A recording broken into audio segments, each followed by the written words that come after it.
আবু হুরায়রা রাদিয়াল্লাহু আনহু থেকে বর্ণিত, তিনি বলেন রাসূলুল্লাহ সাল্লাল্লাহু আলাইহি ওয়াসাল্লাম বলতেছেন, ও সাহাবীরা, তোমরা কি বলতে পারো কিয়ামতের মাঠে সবথেকে অসহায়, দরিদ্র, গরীব কে হতে পারে?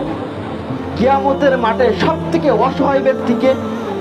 সাহাবীরা বলছে, আল্লাহ রাসূল সাল্লাল্লাহু আলাইহি ওয়াসাল্লাম, যার অর্থ সম্পত্তি নাই সেই তো গরিব মানুষ। সে তো গরিব না, যার সম্পত্তি নাই সেই গরিব মানুষ। আল্লাহ রাসূল সাল্লাল্লাহু আলাইহি ওয়াসাল্লাম বলতেছেন, না, সে গরিব নয়। কিয়ামতের মাঠে এমন একজন ব্যক্তি উপস্থিত হবে যে ব্যক্তির আমলনামায় সালাতের নেকি আছে, সিয়ামের নেকি আছে, হজের নেকি আছে, যাকাতের নেকি আছে, দানের নেকি আছে, সদকার নেকি আছে, যাবতীয় যত নেকির কাজ আছে সমস্ত নেকির কাজ তার আমলনামায় আছে। কিন্তু এই আমলনামায় সমস্ত নেকি থাকার পরেও একটি পাপ নিয়ে সে উপস্থিত হবে, যা সে হলে মানুষের সম্পদ আত্মসাৎ করে নিয়েছে। দশের সম্পদ আত্মসাৎ করে নিয়ে কিয়ামতের মাঠে যখন উপস্থিত হবে, চারিপাশে শুধু নেকি দিয়ে পরিপূর্ণ করা আছে, আর এক পাশে একটি পাপ, সেটা হচ্ছে দশের সম্পদ আত্মসাৎ করে নিয়েছে। যখন তাকে জান্নাতে দিয়ে দেওয়া হবে, তখন একজন এসে বলবে, আল্লাহ, ও তো আমার কাছ থেকে অন্যায়ভাবে 1 বিঘা জমি নিয়ে নিছিল। তখন বলবে যে ঠিক আছে, জমি তো এখন ফিরে যাওয়া যাবে না, কিয়ামতের মাঠে তো জমি নাই, এখন কিভাবে পরিশোধ করতে হবে? ঠিক আছে, তোমার নেকি থেকে নেকি তাকে দিয়ে দাও।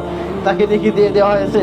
আর একজন আসবে যে আমার টাকা নিয়ে নিয়েছে, আর একজন আসবে যে আমার জোর করে একটা থাপ্পড় মেরেছে, আর একজন এসে বলবে যে আমার এই করেছে ওই করেছে। মানে আত্মসাৎ, যত প্রকার আত্মসাৎ গুনাহ আছে, পাওনাদার আছে, সকলে উপস্থিত হয়ে আসে আল্লাহর কাছে, বলবে, আল্লাহ, এ তো আমার সম্পত্তি নিয়েছে, আমাকে অন্যায়ভাবে একটা থাপ্পড় মেরেছে, আমার জায়গা দখল করে নিয়েছে, আমার গাড়ি দখল করে নিয়েছে।